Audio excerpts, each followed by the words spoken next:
Hello everyone, welcome to MM academy. मैं हूं शशांक लखेरा और इस वीडियो में जो है हम डिस्कस करेंगे करंट अफेयर्स। जी हाँ, यूपीएससी 2021 के पेपर में करंट अफेयर्स जो आए हैं उनका जो है हम यहाँ पे एनालिसिस करेंगे। मिनिमम जो है आपको 8 क्वेश्चन करीब देखने को मिलेंगे और 3 क्वेश्चन जो है यहाँ पे स्पोर्ट्स से भी हमको देखने को मिले हैं। तो काफ़ी कुछ जो है हम यहाँ पे डिस्कस करने वाले हैं। तो ये मेरे बारे में कुछ इन्फॉर्मेशन है, आप मुझको फेसबुक और इंस्टाग्राम पे फॉलो कर सकते हो और इस टेलीग्राम चैनल को ज्वाइन कर लो तो जो भी एकेडमी से रिलेटेड डिटेल्स होंगी वो आपको जो है यहाँ पे मिल जाएंगी।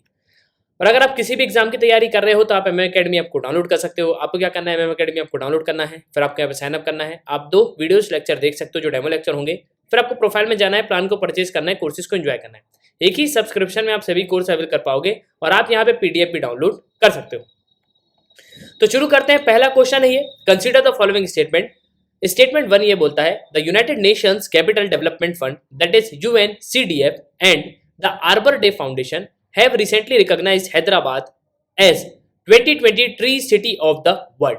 अब सेकंड स्टेटमेंट यहाँ पे ये बोलता है Hyderabad was selected for the recognition for a year following its commitment to grow and maintain the urban forest. Which one of the following is correct in respect of the above statement. अब देखो, United Nations Capital Development fund जो है ना और arbor Day foundation, तो ये हैदराबाद का तो बिल्कुल सही है। हैदराबाद का ये आर्टिकल भी आप देख सकते हो, बिजनेस लाइन का ये आर्टिकल है, Hyderabad a tree city of world. ठीक है, ये 18 फरवरी 2021 का ही जो है ये आर्टिकल है। तो स्टेटमेंट 2 जो है हैदराबाद को सिलेक्ट किया गया है ये ईयर के लिए, तो 2020 के लिए यहाँ पे इसको जो है ट्री सिटी के लिए जो है सिलेक्ट किया गया था और ये बिल्कुल सही है कि अर्बन फॉरेस्ट को यहाँ पे मेंटेन किया जाएगा। लेकिन मैं आपको बता दूं ये जो है ये स्टेटमेंट यहाँ पे गलत है। United Nations Capital Development fund नहीं है, UNCDF ये है फूड एंड एग्रीकल्चर ऑर्गेनाइजेशन और इसका हेडक्वार्टर आपको देखने को मिलेगा रोम में। रोम जो है कैपिटल है किसकी? इटली की। तो इसका आंसर जो होगा डी। तो स्टेटमेंट 1 जो है यहाँ पे सही नहीं है, लेकिन दूसरा स्टेटमेंट जो है यहाँ पे सही है। नेक्स्ट क्वेश्चन की अगर हम बात करें तो स्पोर्ट्स से रिलेटेड है। Consider the following statement in respect the Laureus world sports award which was instituted in year 2000। 2000 से इसको शुरू किया गया है और इसको जो है आपको पता है स्पोर्ट्स का जो है यहाँ पे ऑस्कर कहा जाता है। तो पहला स्टेटमेंट ये बोलता है American golfer Tiger Woods was the first winner of this award. Second statement ये बोलता है the award was received mostly by formula 1 player so far. Third statement ये बोलता है Roger Federer received this award maximum number of times compare to others. Now यहाँ पे देखो, आप एक चीज समझो, यहाँ पे बात हो रही है रॉजर फेडरर की और दूसरी तरफ यहाँ पे फॉर्मूला 1 प्लेयर्स की बात कर रहे हैं कि उन्होंने जो है सबसे ज्यादा यहाँ पे अवार्ड जो है जीते हुए। तो देखो इसमें जो है ना ये स्टेटमेंट जो है यहाँ पे गलत है। अमेरिकन गोल्फर टाइगर वुड्स ने पहले विनर थे, इनको जो है अवार्ड मिला था, ये बिल्कुल सही है। लेकिन मैं आपको बता दूं कि यहाँ पे एक और जो थी महिला थी, उनको जो है अवार्ड मिला था, लेकिन उनका नाम जो है मुझे याद नहीं आ रहा। और मैं आपको बता दूं कि उनसे उस अवार्ड को जो है वापस ले लिया गया था। तो पहले अवार्ड विनर टाइगर वुड्स है, ये बिल्कुल यहाँ पे सही हो जाता है। और ये भी सही है कि रॉजर फेडरर ने जो है यहाँ पे सबसे ज्यादा जो है मैक्सिमम नंबर ऑफ टाइम्स जो है यहाँ पे जीता हुआ है। तो बेसिकली रॉजर फेडरर आपको पता है स्विट्जरलैंड से है, ठीक है। और बेसिकली लॉरेस अवार्ड जो है ऑस्कर है स्पोर्ट्स का, टाइगर वुड्स को 2000 में अवार्ड मिला था और रॉजर फेडरर ने जो सबसे ज्यादा यहाँ पे जो है इसको जीता हुआ है। रॉजर फेडरर जो है टेनिस के यहाँ पे प्लेयर हैं और काफी इंपॉर्टेंट जो है ये प्लेयर हैं। नेक्स्ट क्वेश्चन की अगर हम बात करें तो with the reference to India in terms हल्बी हो एंड क्वी pertain to. So basically Bharat के संदर्भ में हल्बी हु और क्वी जो है ये क्या है। तो देखो मैं आपको एक चीज बता दूं कि ये जो है काफी न्यूज में रहा है। सरकार ने एक जो ट्राइबल इनिशिएटिव यहाँ पे लेके आया था उसी के अंदर जो है इस चीज को यहाँ पे पूछ लिया गया है। अब हमको बताना है कि ये जो है क्या डांस फॉर्म है नॉर्थ वेस्ट इंडिया का, म्यूजिकल इंस्ट्रूमेंट है, प्री हिस्टोरिक केव पेंटिंग है या ट्राइबल लैंग्वेजेस है। तो आप देख सकते हो हल्बी यहाँ पे लैंग्वेज है और ये जो है ट्राइबल लैंग्वेज है। और ये जो झारखंड और छत्तीसगढ़ वाला जो एरिया है, बेसिकली बस्तर का जो रीजन है, उस पे जो है यहाँ पे ये इनिशिएटिव को जो है लॉन्च यहाँ पे किया गया था। तो ये जो है काफी इंपॉर्टेंट क्वेश्चन रहा है और करंट अफेयर्स में काफी जो है ये न्यूज में रहा था। तो आंसर डी जो है यहाँ पे ट्राइबल लैंग्वेज इसका बन जाएगा। नेक्स्ट अगर मैं बात करूं तो 32nd जो समर ओलंपिक्स हुए हैं जापान टोक्यो में, उसी को लेके जो है यहाँ पे क्वेश्चन पूछ लिया गया। तो consider the following statement in respect of the 32nd summer Olympics. पहला स्टेटमेंट ये बोलता है the official motto of this Olympic is a new world. तो ये जो है ऑफिशियल मोटो रहा है। दूसरा स्टेटमेंट ये बोलता है sports climbing, surfing, skateboarding, karate and baseball are included in the Olympics. तो देखो ये सब तो इंक्लूड हुए हैं, ये बिल्कुल सही है, लेकिन ये जो फर्स्ट स्टेटमेंट है ना, ये यहाँ पे जो है गलत हो जाता है। क्यों? क्योंकि अगर आप देखो टोक्यो 2020 का होस्ट सिटी था जापान, और 2024 में कहाँ होना है? तो 2024 में होना है यहाँ पे पेरिस में। तो 2020 में होना है टोक्यो में, मतलब हो गए, 2024 में होना है पेरिस में, और 2028 में होना है लॉस एंजलस में। तो ये चीज़ को जो है आपको ध्यान रखना है। और करीब 206 नेशन जो है यहाँ पे हमको देखने को मिले थे, और 33 स्पोर्ट्स भी जो है हमको देखने को यहाँ पे मिले हैं। अब ये अगर आप देखोगे तो यहाँ पे आपको मोटो देखने को मिलेगा, ठीक है, ये है मोटो जिसकी हम बात कर रहे हैं। तो मोटो है United by nation.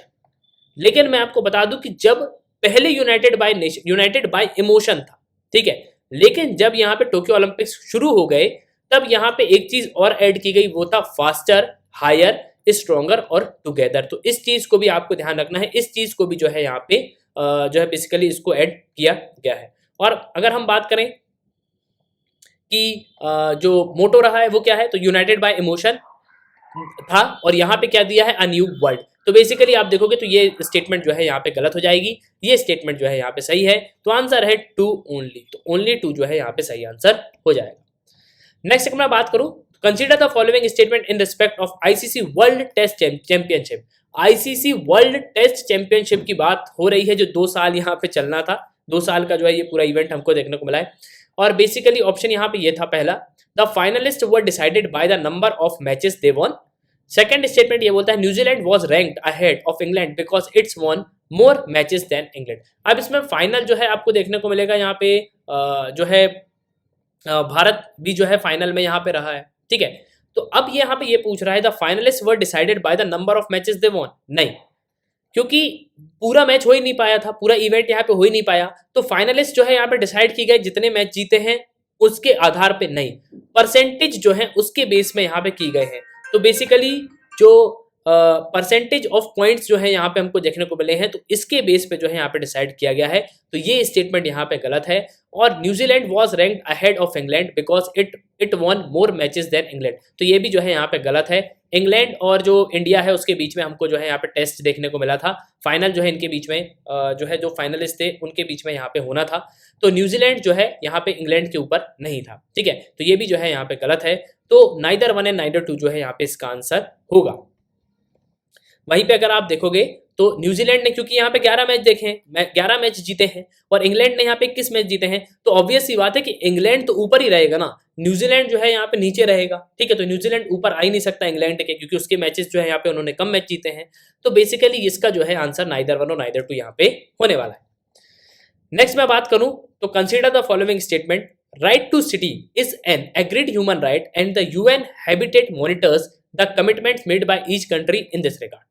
Second statement ये बोलता है right to the city gives every occupant of the city the right to reclaim public spaces and public participation in the city. Third है right to city means that states can not deny any public service और facility to the unauthorised colonies in the city. तो देखो right to city का जो concept है ये 1968 में यहाँ पे ये स्लोगन और आइडिया आया था, और हेनरी लेफेबर जो है इन्होंने यहाँ पे इस चीज को लेके आया था। अब राइट टू सिटी यहाँ पे पढ़ो is an agreed human right and UN habitat monitors the commitment made by each country in this regard. नहीं, हर कंट्री ने यहाँ पे राइट टू सिटी को एग्री नहीं किया है। जैसे इंडिया है और भी जो कंट्रीज हैं उन्होंने इसको यहाँ पे एग्री नहीं किया है, इसको यहाँ पे इतना अडॉप्ट नहीं किया है, ठीक है। तो ये जो है पहला स्टेटमेंट यहाँ पे गलत हो जाता है। सेकंड स्टेटमेंट है right to the city gives every occupant city right to reclaim public spaces and public participation in the city, ये बिल्कुल सही है। राइट टू सिटी का मतलब है कि जो स्लम्स जो एरियाज हैं और भी जो जगह हैं, मतलब जो देखो अब सिटी में तो हर तरीके के लोग रहते हैं, स्लम्स में भी लोग रहते हैं, तो पब्लिक सर्विस जो है यहाँ पे उनको भी यहाँ पे मिलना चाहिए। स्टेट यहाँ पे डिनाई नहीं कर सकता पब्लिक सर्विसेज के लिए और फैसिलिटी के लिए जो अनऑथोराइज कॉलोनी है, मतलब जो स्लम्स एरिया है सिटी में उनको। तो यहाँ पे अगर आप देखोगे तो 2 और 3 जो है ये बिल्कुल सही हो जाता है, लेकिन पहला यहाँ पे गलत है क्योंकि राइट टू सिटी जो है हर एक देश ने जो है यहाँ पे इसको एग्री नहीं किया है। तो ये चीज जो है आपको यहाँ पे ध्यान रखनी है, और ये काफी हद तक जो है यहाँ पे न्यूज में भी रहा है राइट टू सिटी, इसलिए जो है यूपीएससी ने इसको पूछ लिया। नेक्स्ट है यहाँ पे consider the following statement, the global ocean commission grants licence for seabed exploration and mining in international waters. Second statement है India has received licence for sea bed mineral exploration in international water. Third है rare earth minerals are present on sea floor in international water. तो ये बिल्कुल सही है कि international minerals में international water जो है सी फ्लोर, तो बेसिकली यहाँ पे रेयर अर्थ मिनरल्स हमको देखने को मिलते हैं। ठीक है, ये बिल्कुल यहाँ पे सही है, तो तीसरा स्टेटमेंट बिल्कुल सही होता है। अब यहाँ पे बात आती है कि ग्लोबल ओशन कमीशन जो है ये यहाँ पे लाइसेंस देता है सीबेड एक्सप्लोरेशन के लिए कि माइनिंग कर सके इंटरनेशनल वाटर्स में। तो आपको लगता है कि ग्लोबल ओशन कमीशन देता होगा? नहीं, ग्लोबल ओशन कमीशन तो है, एक कमीशन बनाया गया है। अब कोई कमीशन जो है वो यहाँ पे लाइसेंस क्या प्रोवाइड करेगा? नहीं, लाइसेंस मिनरल एक्सप्लोरेशन का जो है प्रोवाइड करता है इंटरनेशनल सी बेड अथॉरिटी। तो ये जो है जिसे हम ISA कहते हैं, ये अथॉरिटी जो है यहाँ पे लाइसेंस प्रोवाइड करती है। तो ये जो है स्टेटमेंट यहाँ पे गलत हो जाता है। फिर नेक्स्ट अगर मैं बात करूं, India has received licence for seabed mineral exploration in international water. तो जी हाँ, बिल्कुल सही है, जो इंडियन ओशन वाला रीजन है वहां पे जो है हमको लाइसेंस अभी मिला हुआ है और ये पहले जो है न्यूज में रहा है। तो बिल्कुल अगर आप यहाँ पे जो मयूर मोगरे सर का जो एनालिसिस आता है हिंदू का और इंडियन एक्सप्रेस का, तो बिल्कुल जो है ये न्यूज वहां पे कवर की गई है। तो इसका जो आंसर होगा वो 2 और 3 होगा, तो बी जो है इसका करेक्ट आंसर है। नेक्स्ट अगर मैं बात करूं तो consider the following statement. 21st February is declared to be the International Mother Language Day by UNICEF. Second statement ये बोलता है the demand that Bangla has to be one of the national languages was raised in the Constituent Assembly of Pakistan. Which of the above statement is correct? तो option हमको दिए हैं, बताना है कौन सा सही है। तो 21 फरवरी को जो है international mother language day celebrate किया जाता है, बिल्कुल सही है, डिक्लेयर किया गया है। लेकिन इसको यूनिसेफ ने नहीं किया है, यहाँ पे होगा UNESCO. International Mother Language Day is a worldwide annual observance held on 21st February to promote awareness of linguistic and cultural diversity and to promote multilingualism. अब देखो, जब भारत पाकिस्तान यहाँ पे आजाद हुए 1947 में, तो आपको पता है दो पाकिस्तान थे, एक था ईस्ट और एक था वेस्ट। अब कहानी यहाँ पे हुई, ये वाला पाकिस्तान था, यहाँ पे ये चाहते थे कि भैया कि बांग्ला भी जो है मतलब बंगाली जो लैंग्वेज है वो उसको जो है नेशनल लैंग्वेज का जो है यहाँ पे दर्जा दिया जाए। तो कॉन्स्टिट्यूएंट असेंबली में जो है इसको जो है इस बात को रखा गया और एक मुझे पूरा नाम याद नहीं आ रहा, लेकिन दत्ता थे या दत्त थे, ठीक है, शायद ये मुझे याद नहीं आ रहा, लेकिन इन दोनों में से ही एक थे, पूरा नाम मुझे याद नहीं आ रहा है। तो इन्होंने ही जो है इस चीज को यहाँ पे रखा हुआ था कि बांग्ला मतलब बंगाली जो लैंग्वेज है ये नेशनल लैंग्वेज होनी चाहिए पाकिस्तान की। ठीक है, तो ये जो है 1947 में इस चीज को यहाँ पे रखा गया। लेकिन बाद में जब यहाँ पे वायलेंस हुआ, जब यहाँ पे 1971 में बांग्लादेश बना, तब जो है 21 फरवरी को यहाँ पे डिक्लेयर किया गया कि इसको जो है मतलब यूनाइटेड नेशंस ने इस चीज पे रखे, बात की गई। तो यूनाइटेड नेशंस ने बोला यूनेस्को की कि आप जो है यहाँ पे 21 फरवरी जो है यहाँ पे डिक्लेयर करो कि इंटरनेशनल मदर लैंग्वेज डे जो है यहाँ पे सेलिब्रेट किया जाए। तो यहाँ पे अगर यूनेस्को होता ना यूनिसेफ की जगह, तो ये जो है करेक्ट आंसर यहाँ पे होता। तो इसका जो सही आंसर होगा वो क्या होगा, तो ये जो है यहाँ पे सही होगा। तो ओनली 2 जो है यहाँ पे सही है। तो ये जो है आपको यहाँ पे ध्यान रखना है। नेक्स्ट क्वेश्चन है, with the reference of water credit consider the following statement. It puts micro finance tools to work in water and sanitization sector. Second statement ये बोलता है it is a global initiative launch under the aegis of World Health Organization and World Bank. Third statement यहाँ पे ये बोलता है it aims to enable the poor people to meet their water needs as without depending on subsidies। तो देखो ये बिल्कुल सही है कि वाटर क्रेडिट का मतलब ये है कि वाटर जो मतलब वाटर की जो नीड है वो यहाँ पे पूरी की जाए, तो पुअर पीपल्स तक जो है यहाँ पे पानी पहुंचाया जाए बिना सब्सिडीज के। तो ये जो है बिल्कुल यहाँ पे सही हो जाता है। लेकिन पहला जो है it puts micro finance tools to work in the water sanitization sector, तो बिल्कुल सही है, ये काफी न्यूज में था वाटर क्रेडिट। यहाँ पे एक एक्टर भी है, मुझे उनका नाम याद नहीं आ रहा, लेकिन उन्होंने जो है इसकी पहल यहाँ पे की थी, तो वो भी जो है इसमें इंक्लूडेड हैं। ठीक है, तो ये जो है पहला स्टेटमेंट में भी यहाँ पे सही है। लेकिन ये ग्लोबल इनिशिएटिव जो है इसको वर्ल्ड हेल्थ ऑर्गेनाइजेशन और वर्ल्ड बैंक ने यहाँ पे लॉन्च किया है, तो ये बिल्कुल गलत है। water.org ये करके एक NGO है, उन्होंने जो है इस चीज को यहाँ पे जो है इनिशिएटिव को जो है लॉन्च किया हुआ है। तो वर्ल्ड हेल्थ ऑर्गेनाइजेशन यहाँ पे और वर्ल्ड बैंक जो है यहाँ पे कोई भी नहीं है, तो ये बिल्कुल जो है गलत है। तो इसका सही आंसर होगा 1 और 3। तो 1 और 3 जो है यहाँ पे इसका सही आंसर है। तो ये था यूपीएससी 2021 का जो पेपर जो करंट अफेयर सेक्शन आया है उसका जो है फुल एनालिसिस मैंने आपको यहाँ पे दिया है। इसके अलावा जो डिटेल्स है वो भी मैंने जो है यहाँ पे प्रोवाइड आपको की है। और मयूर मोगरे सर का जो आप डेली एनालिसिस देखते हो उस पर जो है काफी जो है क्वेश्चंस यहाँ पे पूछे गए हैं। तो इसी के साथ ये था इस वीडियो का सुनने के लिए बहुत बहुत धन्यवाद। जय हिंद, जय भारत।